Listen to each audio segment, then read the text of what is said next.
샬롬. 걸리버 여행기 20번째. 그런 체격으로 일상적인 일을 해나가는데 이성을 발휘하기란 무척 어려워 보이는군. 그대와 같이 지냈던 야후들은 그대처럼 생겼는가? 아니면 이 나라의 야후처럼 생겼는가? 나는 그에게 대답했다. 제 또래 대다수는 체격이 저와 다를 바 없습니다. 하지만 나이가 더 어리거나 여자라면 저보다 훨씬 연약하며 피부는 보통 우유처럼 하얗습니다. 그러자 주인은 이렇게 답했다. 그대는 실로 다른 야후들과 다르다.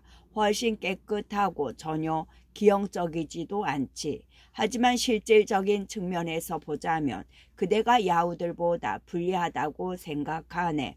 그대의 앞발이나 뒷발에 달린 발톱은 쓸모가 없네. 앞발은 그 이름대로 앞발이라고 부르기도 적절하지 않네. 나는 그대가 앞발로 걷는 걸 한 번도 본 적이 없네. 땅을 딛고 다니기에 너무 물러. 그대는 앞발을 보통 맨살로 내놓고 다니지. 때로는 뭔가로 덮기는 하지만 뒷발을 덮은 것과 모양이 같지도 않고 그만큼 튼튼하지도 않네. 그대는 안정감 있게 걷지도 못하네. 뒷발이 하나라도 미끄러지면 반드시 쓰러지니 말일세. 이어 그는 내 몸 다른 부분의 결점을 지적하기 시작했다. 얼굴은 평평하고 코는 돌출되어 있고 눈은 정면을 향하고 있어서 머리를 돌리지 않고는 양옆을 볼 수가 없지. 그대가 먹으려면 무조건 앞발 하나를 들어 올려야 하지 않나. 그래서 자연히 그 필요에 따라 관절을 붙여준 것이고. 그런데 나는 그대의 뒷발이 왜 여러 개로 갈라져 있는지 그 용도가 무엇인지 도무지 모르겠네. 그 발은 너무 물러서 다른 짐승 가죽으로 만든 덮개를 쓰지 않으면 단단하고 날카로운 돌을 견뎌내지 못하지 않는가. 그대의 몸은 어느 한 군데도 더위와 추위를 막지 못해 매일 덮개를 걸쳤다 벗어야 하니 그 얼마나 답답하고 곤란한가. 마지막으로 주인은 이런 말을 했다. 이 나라의 모든 동물은 본래 야후를 싫어하네. 야후보다 약한 동물은 야후를 피하고 야후보다 세면 야후를 몰아내지. 그대는 동족에게 이성이 있다고 했는데 그래도 모든 동물이 그대들에게 품은 반감을 해결하기가 불가능하고 따라서 다른 동물들을 길들이고 부리는 것 또한 불가능함을 모르는가. 아무튼 내 생각은 그렇네. 하지만 그 문제를 더 논하지는 않겠네. 그대와 그대가 태어난 나라 그리고 여기 오기 전에 그대의 삶에서 벌어진 여러 가지 일에 관해 듣고 싶으니 말일세. 이에 나는 이렇게 대답했다. 모든 점에서 만족할 만한 설명을 할 수 있길 저도 무척 바라고 있습니다. 하지만 주인께서 여러 주제에 관해 아예 그 개념조차 없으니 과연 설명할 수 있을지 의문이 듭니다. 이 나라에서 그와 유사한 어떤 것도 보지 못했을 테니까 말입니다. 하지만 저는 비유를 들어 뜻을 표현하려고 최선을 다하겠으니 적절한 말이 필요할 때 도와주시기를 겸허히 요청합니다. 그러자 주인은 기꺼이 그러겠다고 했다. 나는 이렇게 말을 이어갔다. 저는 영국이라 불리는 섬에서 선량한 부모 밑에서 태어났습니다. 그 섬은 이곳에서 아주 멀리 떨어져 있는데 주인님의 가장 튼튼한 하인이 해가 1년이 걸려 가는 길을 여행하면 나오는 정도의 거리에 있다고 보시면 됩니다. 그곳에서 저는 외과 의사였는데 사고나 폭력으로 생긴 상처를 치료하는 일을 했습니다. 제가 살던 나라는 인간 여자가 통치하는데 우리는 그분을 여왕이라 부릅니다. 저는 돈을 벌기 위해 해외로 떠났습니다. 돌아왔을 때 그 돈으로 저와 가족을 지탱할 생각이었죠. 마지막 항해에서 저는 배의 선장이었고 제 밑엔 50명 정도의 야후가 있었습니다. 많은 선원이 바다에서 죽었기 때문에 저는 여러 나라에서 다른 야후들을 선발하여 보충해야 했습니다. 항해 중에 저희 배는 2번이나 침몰의 위험을 겪었습니다. 첫 번째는 엄청난 폭풍을 만났을 때였고 2번째는 암초에 충돌했을 때였습니다. 여기서 주인은 끼어들며 질문을 던졌다. 그렇게 인원을 잃고 그렇게 위험에 처했는데 어떻게 다른 여러 나라에서 낯선 자들을 설득하여 함께 모험에 나설 수 있었는가? 이에 나는 이렇게 대답했다. 그들은 극심한 가난이나 그들이 저지른 범죄 때문에 태어난 곳에서 도망칠 수밖에 없는 절망적인 운명이었습니다. 몇몇은 소송건으로 재산이 완전 거덜이 났고 다른 몇몇은 술과 장려, 노름에 빠져 인생을 낭비했고 또 다른 이들은 반역을 저질러 도망쳤습니다. 많은 자들이 살인, 절도, 독살, 절도, 위증, 문서, 위조, 화폐 위조를 저질렀죠.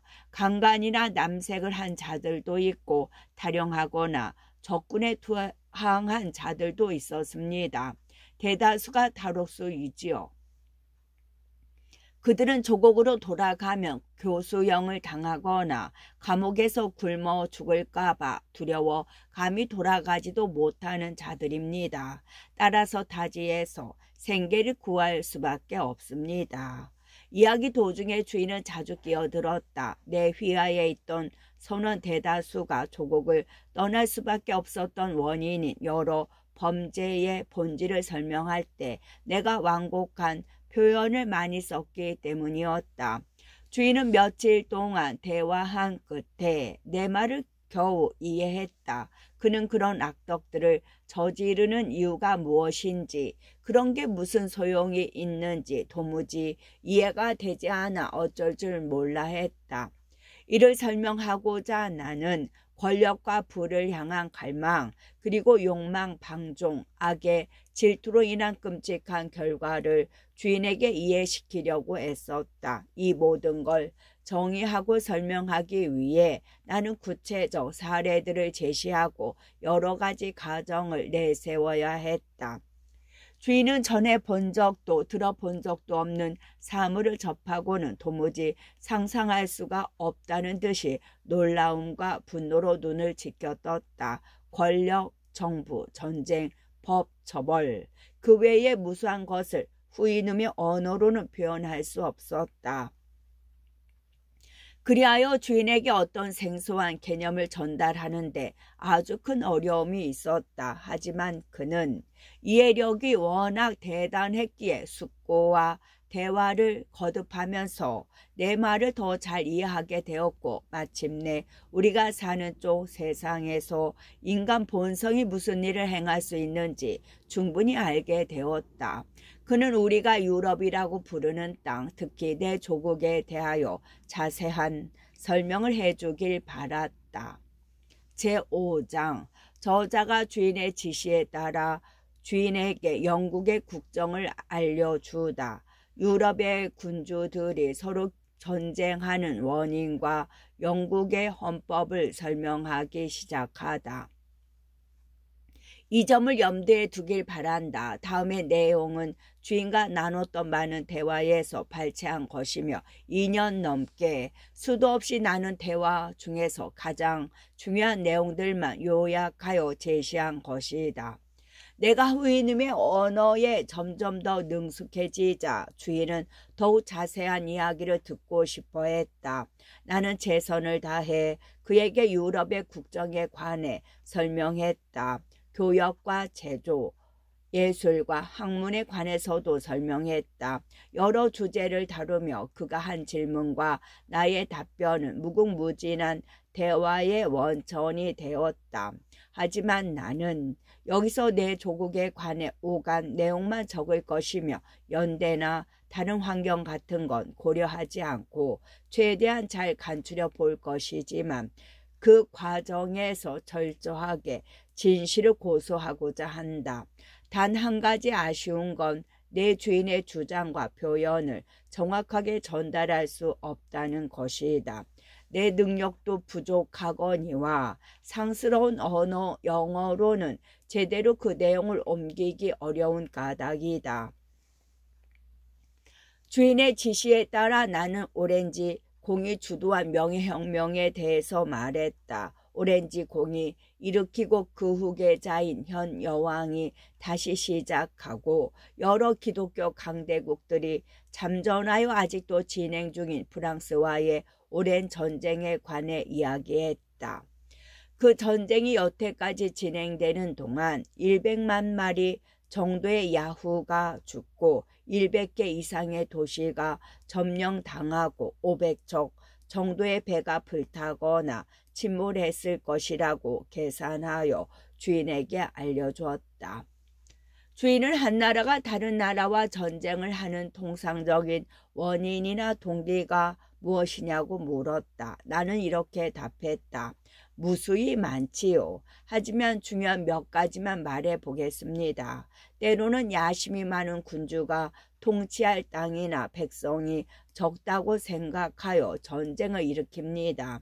때로는 타락한 대신들이 군주를 부추겨 전쟁을 벌이는데 그들의 악랄한 행정에 반발하여 백성들이 일으키는 소란을 억압하거나 아니면 백성들의 눈을 다른 곳으로 돌리기 위한 짓입니다.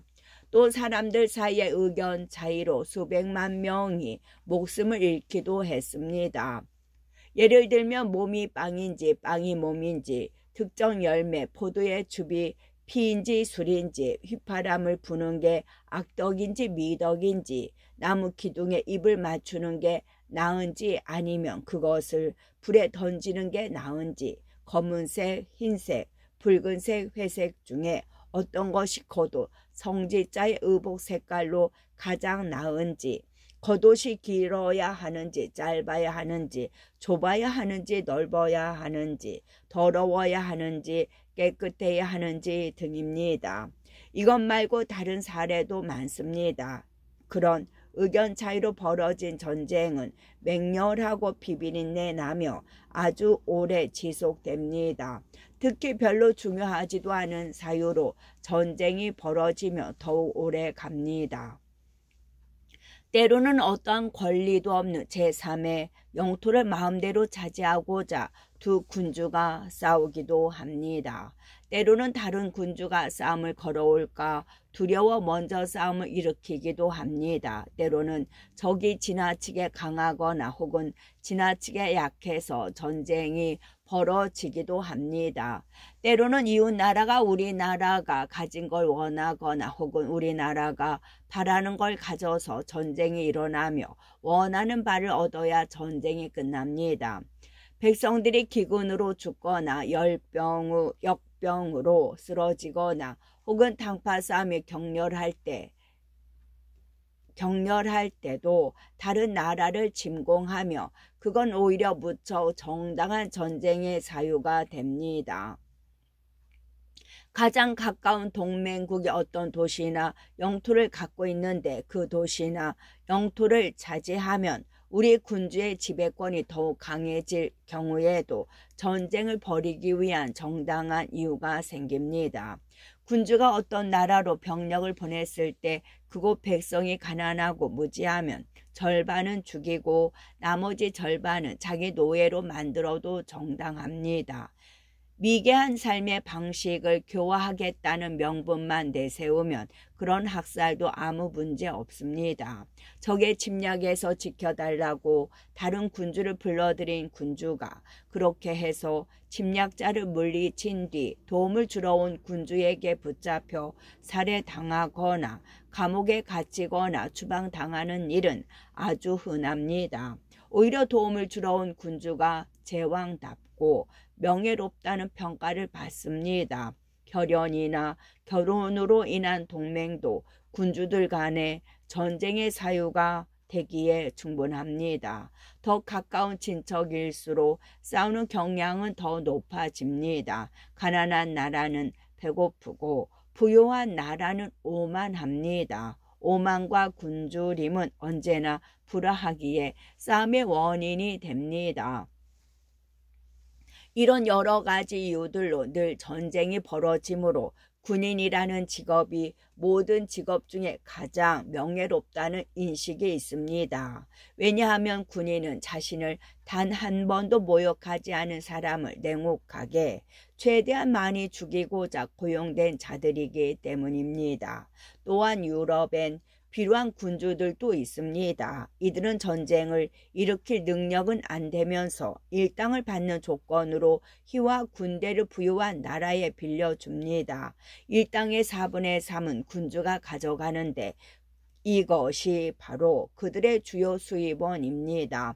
북유럽에 있는 많은 나라의 군주가 이런 식으로 돈벌이를 하고 있습니다. 그러자 주인은 이렇게 말했다. 전쟁이라는 주제로 그대가 말한 내용은 그대의 동족이 갖추었다는 이성의 효과가 실로 어떤 것인지 잘 보여주는군. 하지만 위험보다 부끄러움이 더 큰 억제력을 발휘하고 자연이 그대의 동족에게 그런 허약한 신체를 부여의 커다란 해악을 저지르지 못하게 했다는 건 그나마 다행스러운 일이야. 그대들의 입은 얼굴에 평평하게 달렸으니 동의가 없는 한 어떤 의도로도 상대를 물어뜯을 수 없을 것이네. 그대들의 앞발과 뒷발에 달린 발톱은 너무 짧고 연해서 이곳에 야후 하나가 그대의 동족 여럿을 상대할 수 있을 것이네. 따라서 그대가 말한 전사자의 숫자는 그대가 있지도 않은 것을 말했다고 생각할 수밖에 없네. 나는 주인이 몰라도 너무 모르는 것 같아 고개를 저으며 살짝 미소 짓지 않을 수 없었다. 나는 전술의 문외한이 아니므로 주인에게 대포, 대형 대포, 소총, 기병총, 권총, 탄환, 화약, 칼, 총검, 보위, 후퇴, 공격, 땅굴, 대항 땅굴, 포격 해전에 대해서 설명했다. 1,000명의 선원과 함께 침몰하는 배, 양쪽에서 나오는 2만 명의 전사자, 사람들이 신음하며 죽어가는 모습, 공중에 날아다니는 사지를 묘사하고 연기, 소음, 혼란, 말 발굽에 밟혀 죽는 모습, 패주, 추격, 승리를 묘사했으며 개와 늑대와 맹금의 먹잇감인 시체로 뒤덮인 들판과 약탈, 강탈, 강간, 방화, 파괴 등에 대하여 설명했다. 또한 나는 내 동포의 용맹을 드러내고자 포위 작전을 펼칠 때 그들이 한 번에 100명의 적을 날려버리는 모습을 보았고 배에서도 그만큼 적이 죽어 나가는 걸 봤다고도 했다. 이어 나는 구름처럼 높이 떠있는 성벽에서 시체들이 갈갈이 찢겨 떨어져 구경꾼들에게 커다란 즐거움을 주는 장면도 봤다고 했다.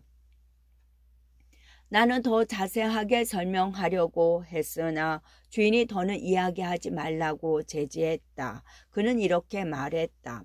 야후의 사악한 본성을 아는 자라면 야후가 그 모든 일을 저지를 수 있다고 쉽게 믿을 걸세.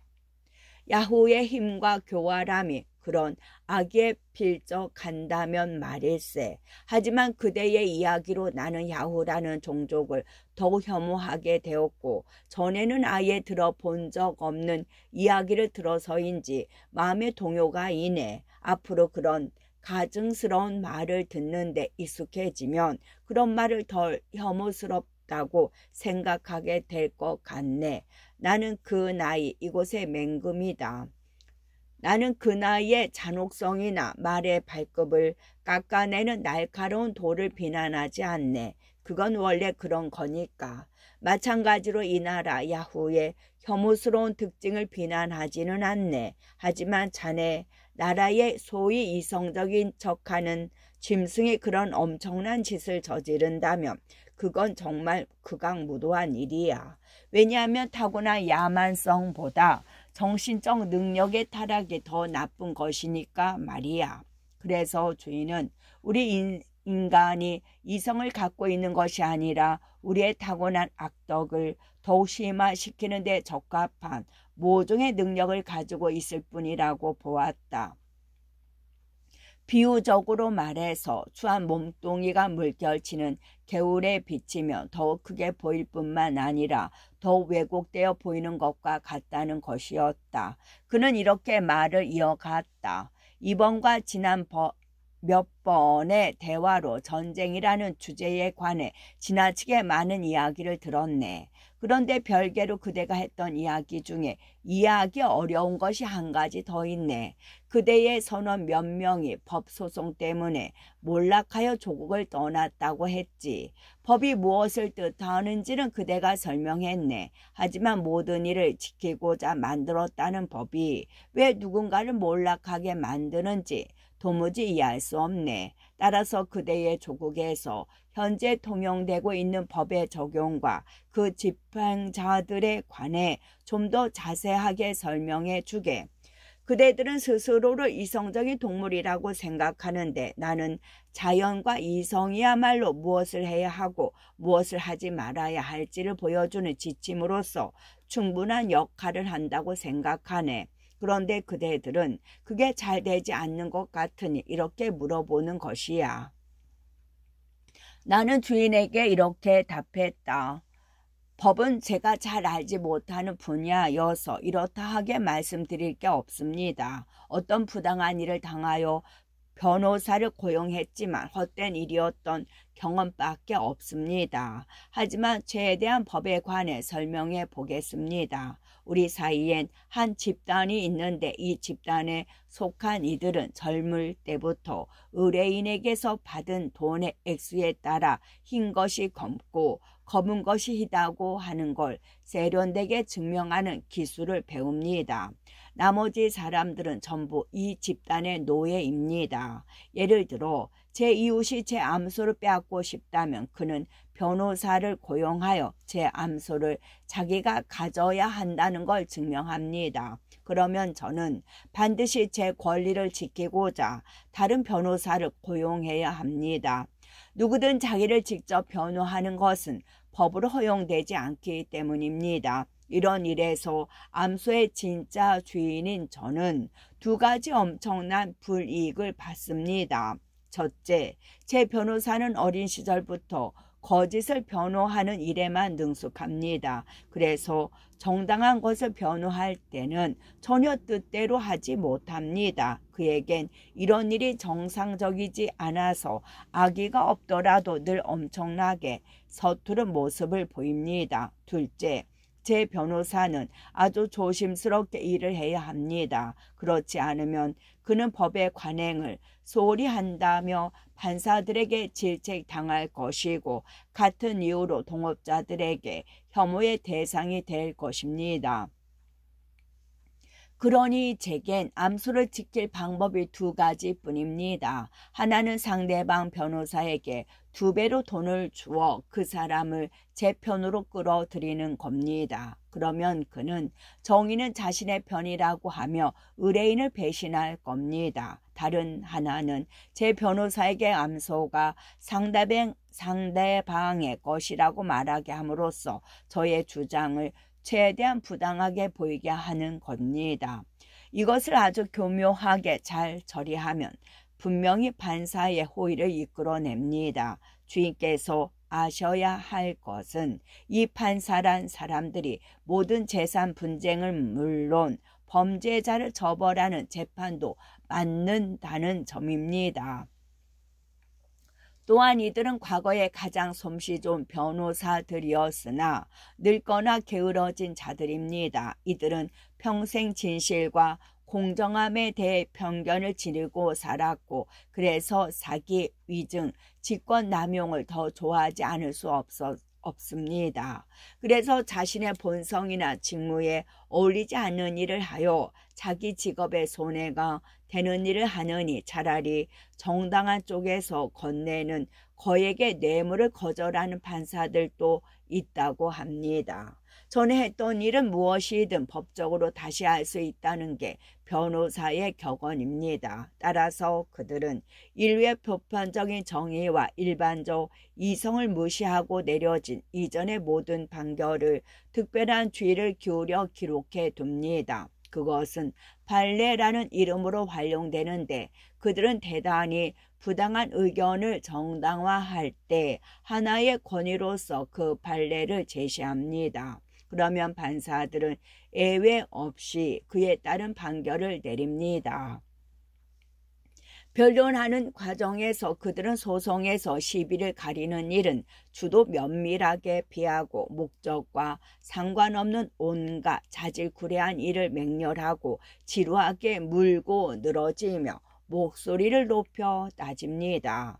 예를 들면 앞서 말씀드렸습니다만 그들은 상대방이 제 암소에 관해 어떤 권리를 가졌는지 전혀 알고 싶어 하지 않습니다. 하지만 암소가 붉은지 검은지 뿌리 긴지 짧은지 암소가 풀을 뜯었던 들판이 둥근지 네모난지 우위를 짠 곳이 집인지 밖인지 어떤 병에 걸리는지 등에 엄청나게 파고듭니다.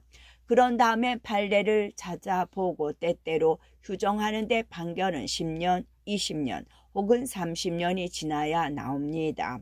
또한 이 집단은 그들만의 특정한 언어가 있어 다른 사람은 그 말을 알 수가 없습니다. 법은 전부 그런 언어로 기록되며 그들은 언어 자체를 늘리는 데에도 특별한 관심을 기울입니다. 그런 언어들은 옳고 그름, 진실과 거짓의 본질을 전적으로 혼란하게 만들었고 그래서 제가 6대에 걸쳐 선조들에게서 물려받은 들판이 제 것인지 아니면 500km 떨어져 사는 낯선 이의 것인지를 가리는데 30년이 걸립니다.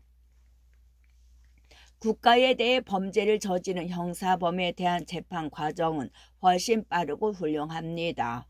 판사는 먼저 사람을 보내 권력자의 생각을 물어보고 이후 모든 법 절차를 엄격하게 지키며 범죄자를 교수형에 처하거나 무죄로 풀어줍니다. 여기서 주인은 끼어들어 이렇게 말했다. 그대가 내게 한 설명대로라면 이 변호사란 자들은 틀림없이 놀라운 지성의 소유자인데 지혜와 지식을 다른 이들에게 가르치는 일을 맡지 않으니 참으로 딱한 일이다. 이에 나는 주인에게 이렇게 답했다. 그들은 자신들이 늘 하는 일을 제외한 다른 모든 면에서 우리 중에 가장 무지하고 어리석은 자들입니다. 그들은 일상적으로 대화할 때에도 가장 비열하며 모든 지식과 학문에 대해 공적 노릇을 합니다. 그들은 자기 직업에서 익숙하게 왜곡을 일삼았던 것처럼 모든 다른 화제에서도 인류의 보편적 이성을 왜곡하려는 모습을 보입니다. 제6장 옛 여황 치하 영국의 국정에 관한 설명이 계속되다 유럽 궁정에서 총리들이 하는 일과 그들의 특성을 설명하다. 주인은 변호사라는 집단이 대체 무슨 동기로 부당한 공무에 끼어들어 그들 자신을 난처하고 불안하고 힘들게 만드는지 도무지 이해하지 못했다. 게다가 그런 일은 그저 동포에게 피해를 입힐 뿐이었다. 더불어 그는 의뢰인에게 고용되었기에 그런 일을 한다는 내 말도 이해하지 못했다.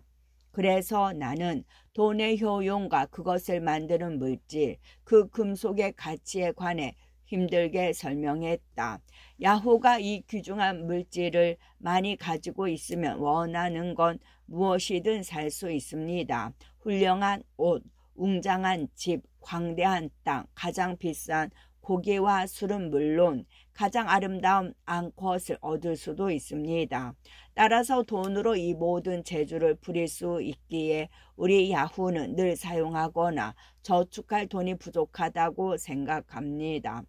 사치나 탐욕이라는 본질적인 성향에 이끌리기 때문입니다. 부자는 가난한 자가 일한 노동의 결실을 누리는데 가난한 자가 1,000명이면 부자는 1명입니다.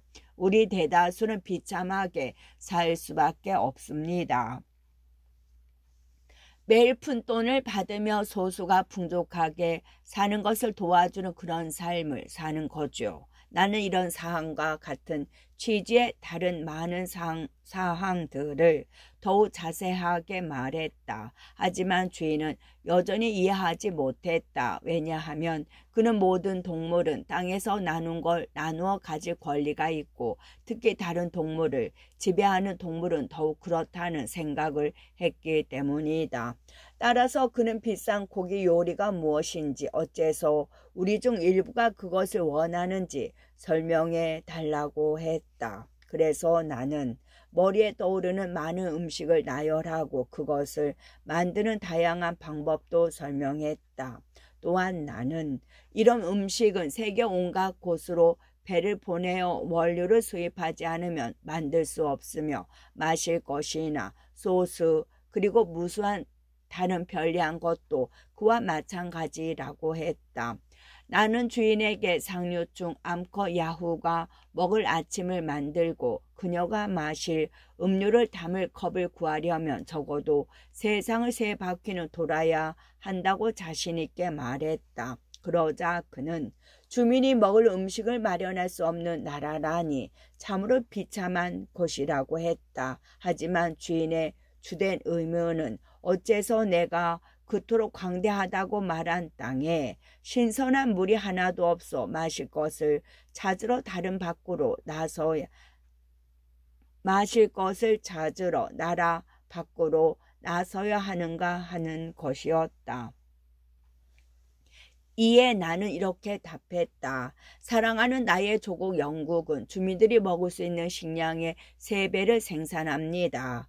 곡식에서 축출하거나 특정 나무의 열매를 짜서 만든 훌륭한 술은 물론이고 일상생활에서 사용되는 다른 편리한 물건도 전부 그 정도로 생산됩니다. 하지만 수컷 야후의 사치와 방종, 암컷 야후의 허영을 채우고자 우리는 다른 나라로 필수품을 대부분 수출하고 그 대신 질병, 바보짓, 악덕을 우리 사이에 퍼뜨리는 물건을 받아옵니다. 따라서 영국인 대다수는 필연적으로 구걸, 강탈, 절도, 사기, 뚜쟁이질, 위증, 아첨, 매수, 위조, 노름, 거짓말, 아양, 위협, 투표권 매매, 매문, 점술, 독살, 매춘, 위선, 명예훼손, 자유사상 등으로 생계를 유지할 수밖에 없습니다. 자유사상은 이실론을 가리키는 말로 신을 합리주의에 입각하여 해석하려는 절반은 위장된 무신론이라고 의심받는 사상입니다. 나는 이런 말을 하는 중에도 주인이 내가 사용한 모든 용어를 이해할 수 있도록 애쓰면서 말을 이어갔다. 우리가 와인을 다른 나라에서 수입하는 이유는 물이나 다른 음료가 부족하여 보충하려는 것이 아닙니다. 그 술을 마시면 정신이 몽롱해지면서 즐거워지기 때문입니다. 그것만이 아닙니다. 우울한 생각에서 벗어나 다른 생각을 할 수 있고 뇌에선 신명나고 사치스러운 상상이 떠오르며 희망이 솟고 두려움이 사라집니다. 또한 잠시 이성의 기능이 정지되며 사지를 쓸 수도 없게 되지요. 그러고 나면 깊은 잠에 빠져듭니다. 다만 아침에 일어나면 늘 머리가 아프고 의기소침해지며 이렇게 술을 계속 마시면 병에 걸려 수명이 줄어들고 삶이 불편해지는 걸 꼭 말씀드리고 싶습니다. 게다가 영국인 대다수는 부자에게 혹은 서로에게 삶에 필요하거나 편리한 물건을 제공하는 것으로 생계를 유지합니다. 예를 들어 제가 집에서 평상복을 입고 있다면 저는 장인 100명의 솜씨를 걸친 셈입니다. 집과 가구에는 더 많은 인력이 필요하고 제 아내를 꾸미려면 500명의 힘이 필요합니다. 나는 주인에게 또 다른 부류의 사람, 즉 환자를 치료하는 것으로 생계를 꾸리는 사람들에 관해 이야기했다. 내 밑에서 일하던 많은 선원이 병으로 죽었다는 말을 한 적이 있었기 때문이다. 하지만 여기서 내가 뜻한 바를 주인에게 이해시키기는 극히 어려운 일이었다. 그는 후이놈이 죽기 며칠 전 힘이 빠지고 몸이 무거워지거나 사고를 당하여 사지를 다칠 수 있다는 건 쉽게 이해했다. 하지만 그는 모든 걸 완벽하게 제공하는 자연이 몸에 어떤 고통을 안긴다는 건 상상도 못할 일이라고 했으며, 그런 설명할 수 없는 해악이 왜 생겨나는지 이유를 알고 싶어 했다. 나는 이렇게 대답했다. 우리는 서로 반대로 작용하는 것을 무수히 먹습니다. 배고프지 않을 때도 먹고 목마르지 않을 때도 마십니다. 밤새 아무것도 먹지 않고 독한 술을 마시기도 합니다. 그래서 우리는 나태해지고 몸에 염증이 생기고 소화가 너무 빨리 되거나 아예 잘 되지 않습니다. 몸을 파는 암컷 야후들은 특정 질병을 앓고 있는데, 이런 암컷과 교접한 수컷들은 성병이 옮아 뼈가 썩습니다. 이런 질병 외에 다른 많은 질병이 아버지에게서 아들로 전파되고 수많은 야후가 복합적인 병을 앓고 세상에 태어납니다. 인간의 몸에 걸리는 질병을 모두 나열하면 끝도 없습니다. 사지와 관절에 퍼지는 질병만 500에서 600가지를 넘기 때문입니다. 요약하면 우리 몸 안팎의 모든 부위에 각각 발생하는 질병이 있습니다. 우리 사이엔 훈련을 받고 환자를 치료하거나 혹은 치료한다고 주장하는 직업을 가진 집단이 있습니다. 저 역시 그런 직업을 가진 사람으로서 치료의 기술을 알고 있으니 주인님께 감사하는 마음을 담아 치료 비법과 방법을 알려드리겠습니다. 근본 원칙은 모든 질병이 과식에서 발생한다는 것입니다. 그래서 자연스러운 경로인 항문으로든 아니면 거꾸로 입으로든 다량의 배출이 필요하다고 합니다. 다음으로 할 일은 약초, 광물, 수지, 기름, 조개, 껍데기, 소금, 즙, 해초, 배설무, 나무 껍질, 뱀, 두꺼비, 개구리, 거미, 시체의 살과 뼈, 새, 짐승, 물고기를 섞어서 냄새와 맛이 극도로 끔찍하고 역겹고 혐오스러운 약재를 만드는 것입니다. 그래야 환자의 위장이 질색하여 곧장 받아들일 걸 내보내는데, 이걸 우리는 구토라고 합니다. 아니면 같은 재료에 다른 독성이 있는 첨가물을 넣어 위나 아래의 구멍으로 복용할 것을 지시하기도 하는데, 위인지 아래인지는 의사가 내키는 대로 정합니다. 이 약도 마찬가지로 내장에 성가시고 메스꺼운 것이라 모든 걸 아래로 쏟아내게 하며, 이를 우리는 하제나 관장제라고 합니다. 의사들의 주장으로는 자연은 위쪽 앞에 있는 구멍으로는 고체와 액체만 들여보내게 하고 아래쪽 뒤에 있는 구멍으로는 배출만 하게 했다고 합니다. 의사들은 영리하게도 모든 질병이 자연이 마땅히 있어야 할 자리에서 벗어났을 때 발생한다고 여겼습니다. 따라서 그들은 자연이 제자리를 찾을 수 있도록 신체를 정반대의 방식으로 다루어야만 한다고 했습니다. 즉, 구멍의 활용을 서로 바꿔 항문으로는 고체와 액체를 밀어넣고 입으로는 배출해야 한다는 것입니다. 진짜 질병 이외에도 끝.